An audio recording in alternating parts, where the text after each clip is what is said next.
ये कहानी है रामपुर गांव की। इस गांव में शंभू नाम का एक ईमानदार और भोला इंसान रहता था। वो बहुत ही अच्छी फिश करी बनाता था। वो रोज सुबह बाजार में जाकर ताज़ी मछलियां खरीदता और घर पर जाकर अच्छे से फिश करी बनाता था।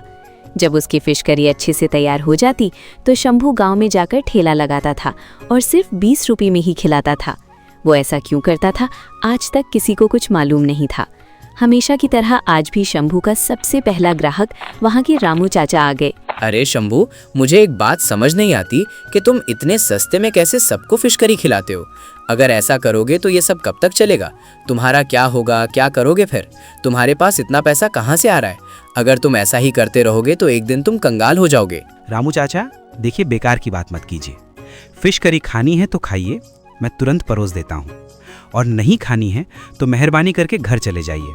मेरे पास पैसों की कमी नहीं है और जब तक मैं जिंदा हूँ तब तक मैं फिश करी सिर्फ 20 रुपए में ही खिलाऊंगा। मैं हमेशा खिलाता ही रहूंगा। शंभू का इस तरह सीधी बात करना कुछ लोगों को पसंद नहीं था, पर वो हमेशा सच्ची बात कहता था। वो जो भी कहता था साफ नीयत से कहता था। थोड़ी देर में ठेले पर अच्छी खासी भीड़ जुट गई। सब फिश करी खाने का मजा लेने के लिए आ गए, शिवाय ध्यानचंद के, जिसके मन में हमेशा लालच भरा रहता था। शंभू से बड़ा बेवकूफ कोई नहीं है। इतनी सस्ती फिश करी खिलाकर वो कितना बड़ा नुकसान उठा रहा है। अगर मैं किसी तरह इसकी फिश करी बनाना सीख लूं और फिर मैं इसे 60 रुपए में बेचना शुरू करूं, अरे वाह, फिर तो मैं इस गांव का सबसे धनी आदमी बन जाऊंगा। बस एक बार मुझे इसकी विधि पता चल जाए, मेरी तो किस्मत ही चमक जाएगी। मुझे अब इससे बात करनी ही होगी। ध्यानचंद तुरंत शंभू के पास गया और मीठी मीठी बातें करने लगा। शंभू भाई, अगर तुम्हें बुरा ना लगे तो मैं एक बात कहूं। मैं आपकी ये फिश करी खरीदना चाहता हूँ, चाहे आप कितने ही पैसे में क्यों ना दे। आपके हाथ का स्वाद कहीं और नहीं मिल सकता। क्या मसाले हैं, क्या खुशबू है। भाई, तुम इसे कैसे बनाते हो? देखो, मैं उन बाकी गांव वालों की तरह लालची नहीं हूँ। मुझे 20 वाली प्लेट नहीं चाहिए, इसीलिए मेरा टाइम खराब मत कीजिए। अगर तुम मुझे अपना तरीका बता दो तो मैं क्या एक बड़ी सी प्लेट ले लूं? शंभू ने ध्यानचंद को भी फिश करी खिलाई। गांव वाले खाते रहे, पर सबके मन में एक ही सवाल घूम रहा था कि शंभू इतनी सस्ती फिश करी क्यों खिलाता है। एक दिन शंभू सामान लेकर घर जा रहा था। ध्यानचंद ने उसे देख लिया और वो उसका पीछा करने लगा। वो शंभू के घर के पीछे छुप गया और चुपचाप देखने लगा कि शंभू फिश करी कैसे बनाता है। ध्यानचंद बहुत देर तक इंतजार करता रहा, लेकिन शंभू ने तो कुछ बनाया ही नहीं और अंत में ध्यानचंद घर की ओर चल दिया। शंभू को पता चल चुका था कि ध्यानचंद उनका पीछा कर रहा था, पर उसने कोई जवाब नहीं दिया। अगले दिन शंभू ने अपना ठेला लगाया और लोगों का इंतजार करने लगा, लेकिन कोई भी नहीं आया। थोड़ी देर बाद ध्यानचंद वहाँ पर आया। शंभू भाई, तुम कुछ और मत सोचना। क्या मैं कल तुम्हारे घर पे आ सकता हूँ? क्या तुम मुझे फिश करी बनाना सिखाओगे? हाँ, बिल्कुल, क्यों नहीं सिखाऊंगा। मैं तुम्हें जरूर सिखाऊंगा। बस तुम भी मेरी तरह गांव वालों को सस्ती फिश करी खिलाना और उनका पेट भरना। कल तुम मेरे घर आ जाना, मैं तुम्हें अच्छे से फिश करी बनाना सिखा दूंगा। नहीं, मैं इतनी सस्ती फिश करी तो बिल्कुल नहीं खिलाऊंगा। मुझे माफ कर देना, मैं इतनी सस्ती फिश करी खिलाकर खुद का नुकसान नहीं कर सकता। ठीक है, मैं जा रहा हूँ और कल मैं वापस आऊंगा। इसके बाद गांव वाले आ गए और हमेशा की तरह फिश करी का मजा लेने लगे। तभी एक अजनबी आदमी उसके पास आता है। क्या सच में तुम 20 रुपए में फिश करी खिलाते हो? मैंने सुना है कि यहाँ पर कोई ठेला वाला सस्ते में पेट भर के खाना खिलाता है।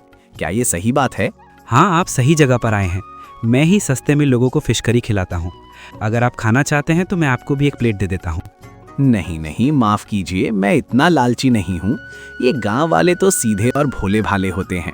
इन्हें कुछ भी सस्ते में दे दो, ये खा लेते हैं। जरा सोचिए, आप इतने सस्ते में क्यों दे रहे हैं? अगर मछली ताज़ी नहीं हुई और कोई इसे खाकर बीमार पड़ गया तो इसका जिम्मेदार कौन होगा? आपने कभी बच्चों के बारे में सोचा है? नहीं, आप गलत सोच रहे हैं। मैं रोज बाजार में जाकर सबसे ताज़ी मछलियाँ लाता हूँ, उन्हें अच्छी तरह साफ करता हूँ और फिर पकाता हूँ।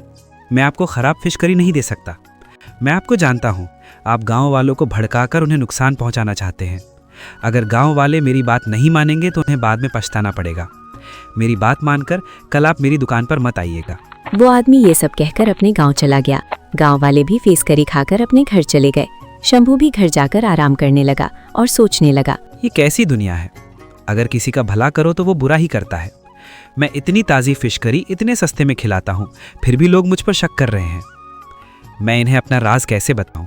अगली सुबह शंभू बाजार गया तो देखा कि एक बोर्ड लगा हुआ था जिस पर लिखा था, शंभू सड़ी हुई फिश करी खिलाता है। शंभू वहीं पर रुक गया। तभी उसका दोस्त उमेश वहाँ पर आया।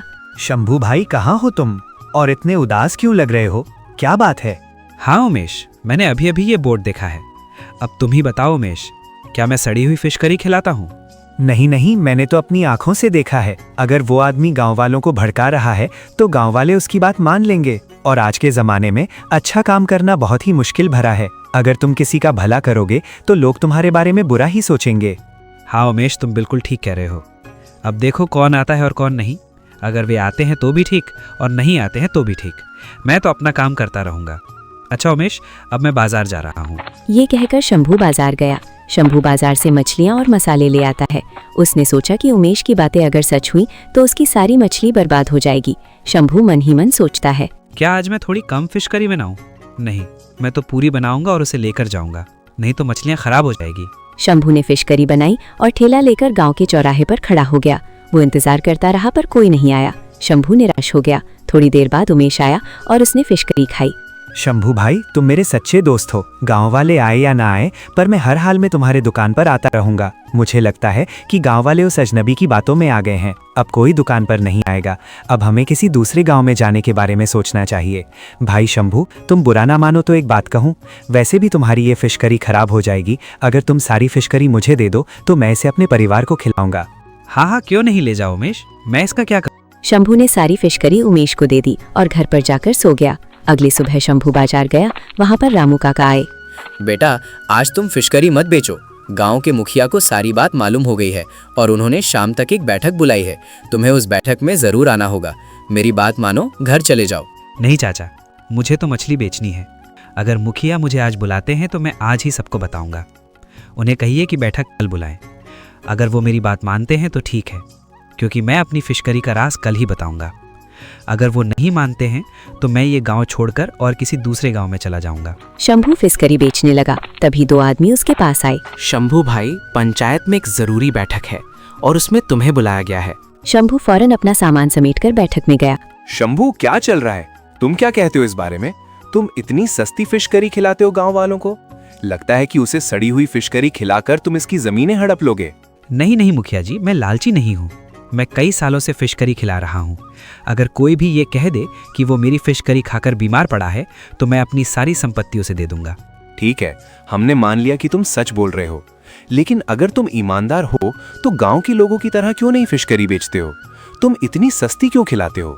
हाँ शंभू, तुम अपना राज बताओ। तुम इतनी सस्ती फिश करी क्यों खिलाते हो और तुम्हारे पास इतना सारा पैसा आता कहाँ से है? मुखिया की बातें सुनकर शंभू ने कहा, तो सुनिए मुखिया जी, आपके पास सिर्फ दो रास्ते हैं। पहला, अगर मैं जीतता हूं तो मैं सस्ती फिश करी खिलाऊंगा, और दूसरा रास्ता, अगर तुम जीतते हो तो भी मैं सस्ती फिश करी खिलाऊंगा। तो आप ही बताइए, आप झगड़ा करना चाहते हैं या फिश करी खाना चाहते हैं?